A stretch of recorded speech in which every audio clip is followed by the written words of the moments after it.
শেখ হাসিনাকে স্বৈরাচারী উল্লেখ করে তাকে যুক্তরাজ্যে আশ্রয় দেয়া ঠিক হবে না বলে সাফ জানিয়ে দিলেন বাংলাদেশি বংশোদ্ভূত ব্রিটিশ পার্লামেন্ট সদস্য রূপা হক। যুক্তরাজ্যের ক্ষমতাসীন লেবার পার্টির এই সদস্য শেখ হাসিনার আমলকে রক্তপিপাসু ও চরম অজনপ্রিয় উল্লেখ করে বলেন, যার বিরুদ্ধে আন্তর্জাতিক অপরাধ আদালতে বিচারের দাবি রয়েছে তাকে আশ্রয় দেয়া সমীচীন হবে না। ব্রিটিশ সংবাদ মাধ্যম দ্য স্ট্যান্ডার্ডে এক নিবন্ধে যুক্তরাজ্যে শেখ হাসিনার আশ্রয় না দেওয়ার পক্ষে মত তুলে ধরেন রূপা হক। তার এই লেখাটি আমার সরকার স্বৈরাচারী শেখ হাসিনাকে যুক্তরাজ্যে আশ্রয় দেবে না শিরোনামে প্রকাশ করেছে দ্য স্ট্যান্ডার্ড। নিবন্ধে রূপা হক বলেন, বাংলাদেশের বেশিরভাগ মানুষ শেখ হাসিনাকে শুধু শাড়ি পরা একজন বৃদ্ধ মহিলাই মনে করেন না, তাকে বর্বর শাসকও মনে করেন তারা, যিনি সারা দেশে জ্বালাও পোড়াওয়ের মধ্য দিয়ে ভারতে নির্বাসিত হয়েছেন। লেখার শুরুতে তিনি ঐতিহ্যবাহী ব্যান্ড দল বিটলসের অমর শিল্পী জর্জ হ্যারিসনের বাংলাদেশ বিষয়ক গানের কথা তুলে ধরেন।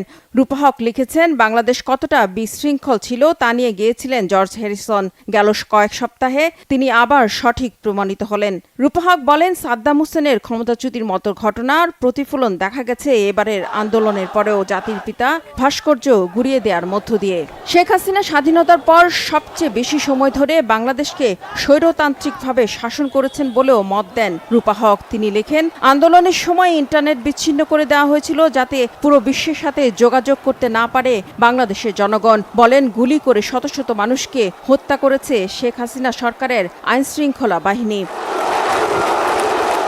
যুক্তরাষ্ট্রে থাকা শেখ হাসিনার পুত্র সজীব ওয়াজেদ জয়ের বিরোধীদেরকে ইসলামিস্ট লেবেল দিয়ে কয়েকটি ভিডিও প্রকাশেরও সমালোচনা করেন রূপা হক।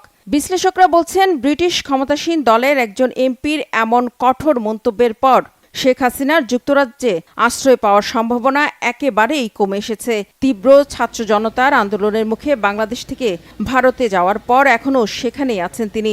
যদিও ভারত এখন পর্যন্ত তাকে আনুষ্ঠানিকভাবে আশ্রয় দেওয়ার কোনো ঘোষণা দেয়নি রাজনৈতিক ও কূটনৈতিক কারণে। বাংলাদেশের প্রতিবেশী দেশ হিসেবে ভারতের জন্য শেখ হাসিনা এখন বড় মাথাব্যথার কারণ। এমন অবস্থায় তাহলে কোথায় যাবেন শেখ হাসিনা?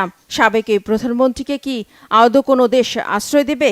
সেটি এখন বড় প্রশ্ন।